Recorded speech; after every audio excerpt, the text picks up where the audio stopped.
नमस्कार दोस्तों, पिछले कुछ हफ्तों में एक नए बाबा ने एंट्री मारी है मार्केट में। बागेश्वर बाबा। एक बार हमारी रावण से बात थी और सर में मारो, अब सर में भरा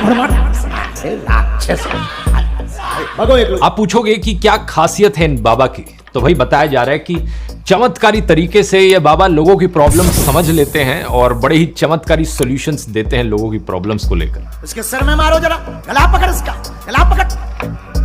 लेकिन इतना काफी नहीं है, इसके ऊपर थोड़ा हिंदू मुस्लिम छिड़क दो तो न्यूज वाले आज के दिन वैसे ही आपको पॉपुलर बना देंगे। सैटायरिस्ट रॉफल गांधी ने इस पर एक मजेदार बात कही।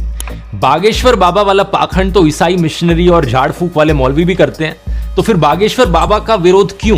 क्या हिंदू आज के दिन बिना रोक टोक के मूर्ख भी नहीं बन सकता? सही बात नहीं है दोस्तों। लोग IITN बनते हैं आज के दिन, कुछ लोग साइंटिस्ट बनते हैं, कुछ लोग IAS बनते हैं। अगर कुछ लोग बेवकूफ बनना चाहें तो क्यों नहीं बन सकते वो बेवकूफ? सबको मूर्ख बनने का अधिकार है और सभी रिलीजन्स के लोग इस अधिकार के बारे में जागरूक हैं। लोग रिलीजन को लेकर जरूर डिवाइडेड होंगे एक दूसरे से, लेकिन यूनाइटेड हैं ये सारे रिलीजन के लोग सुपरस्टिशन के नाम पर। ऐसे फर्जी बाबा आपको हर धर्म में मिल जाएंगे और कितने लॉयल तरीके से कुछ लोग इन्हें फॉलो भी करते हैं। आइए आज के वीडियो में इस बागेश्वर बाबा को समझते हैं और जनरली इन बाबाओं के फिनोमिना को भी समझते हैं। You don't have any relationship with Jesus, Mahavir, Buddha, Krishna, not at all.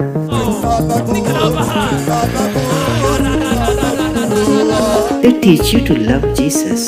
Why?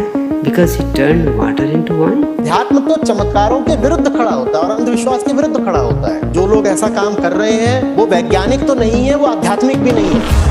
तो बागेश्वर बाबा से शुरुआत करें तो इसके पीछे जो इंसान है वो है धीरेंद्र शास्त्री। मध्य प्रदेश के गांव से आता है, वहां पर एक आश्रम भी चलाता है जिसका नाम है बागेश्वर धाम। दैनिक जागरण की रिपोर्ट के अकॉर्डिंग इसका असली नाम एक्चुअली में है धीरेंद्र कृष्णा गर्ग और इसकी उम्र सिर्फ 26 साल, यानी एज में ये मुझसे भी छोटा है। इमेजिन करके देखो, 26 साल का लड़का यहां पर एक बाबा बन गया। कहीं ऐसा ना हो कि आने वाले सालों में हमें देखने को मिले कि 15-16 साल के लड़के भी स्कूल से ड्रॉप आउट करके बाबा बनने की सोच रहे हो। लेकिन एनीवेज, धीरेंद्र की बात करें तो ये पहली बार खबरों में आया अपने कम्युनल भड़काऊ भाषण की वजह से। पिछले साल अप्रैल की बात है, मध्य प्रदेश में सागर में प्रवचन चल रहा था इसका और इसने कहा सब हिंदुओं एक हो जाओ और पत्थर फेंकने वालों के घरों पर बुलडोजर चलवाओ। निवेदन है सब हिंदू एक हो जाओ और पत्थर मारने वालों के घर पर बुलडोजर चलवाओ। बड़ा ही ऑब्वियस पॉलिटिकल रेफरेंस जो उत्तर प्रदेश में किया जा रहा है, इस पर मैंने एक अलग से वीडियो भी बनाया था। लेकिन इसके बाद इसने कहा सब अपने हाथ में हथियार उठा लो, मतलब सब हथियार उठा लेंगे अपने हाथों में तो पुलिस क्या करेगी? पुलिस की अपनी जॉब छोड़ दे और बाबा बनने बैठ जाए। लॉयर्स और जजेस और लॉ एंड ऑर्डर का क्या?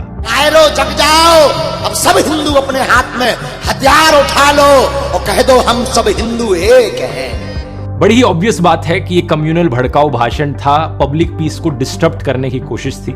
लेकिन जैसा कि हम जानते हैं हमारे देश में लॉ एंड ऑर्डर की क्या हालत है, कोई अरेस्ट नहीं किया गया। कुछ दिन बाद धीरेंद्र कहता है कि मैं बाबा नहीं ढाबा हूं, ऐसी गलती बार बार करता रहूंगा। अब उन्हें पता ही नहीं कि हम बाबा हैं ही नहीं, हम तो ढाबा हैं। अब मानो लॉ एंड ऑर्डर का अपमान करना काफी नहीं था, धीरेंद्र अगली बार फिर से खबर में आता है एलिजिडली अनटचेबिलिटी प्रैक्टिस करने के लिए। इस वीडियो को देखिए जहां पर इसके डिवोटीज इसके पैरों पर गिर जाते हैं और ये अपने पैर आगे करता है इसके लिए। चलो पल्लू बाहर और पल्लू एक भी। अब ये तो चलो फिर भी आम बात है, लेकिन एक और केस में जहां पर एक और बंदा इसके पैरों पर गिरने आया तो इसका रिएक्शन कुछ अलग था। बस छूना नहीं है, मैं अछूत आदमी है ना छू।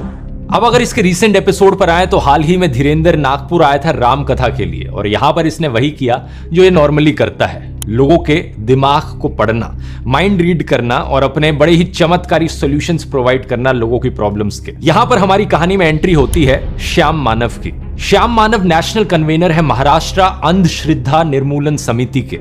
ये एक ऑर्गेनाइजेशन है जिसे 1980s में नरेंद्र दाभोलकर के द्वारा फाउंड किया गया था। जैसा कि आप इसका नाम सुनकर ही समझ सकते हो, इस ऑर्गेनाइजेशन का पर्पस था अंधविश्वास और सुपरस्टिशन के अगेंस्ट फाइट करना। लेकिन अगस्त 2013 में अनफॉर्चुनेटली क्या होता है कि नरेंद्र दाभोलकर की गोली मारकर हत्या कर दी जाती है। पुणे में ये मॉर्निंग वॉक पर निकले थे एक दिन। ऑब्वियसली इसके पीछे कट्टर लोग रिस्पॉन्सिबल होते हैं, लेकिन अच्छी चीज ये होती है कि 4 महीने बाद दिसंबर 2013 में महाराष्ट्र में एक लॉ पास किया जाता है ह्यूमन सैक्रिफाइस, सुपरस्टिशन और ब्लैक मैजिक के अगेंस्ट। ये इस ऑर्गेनाइजेशन के लिए एक बहुत बड़ी जीत थी क्योंकि सालों से ये कैंपेनिंग चल रही थी सुपरस्टिशन और ब्लैक मैजिक के खिलाफ एक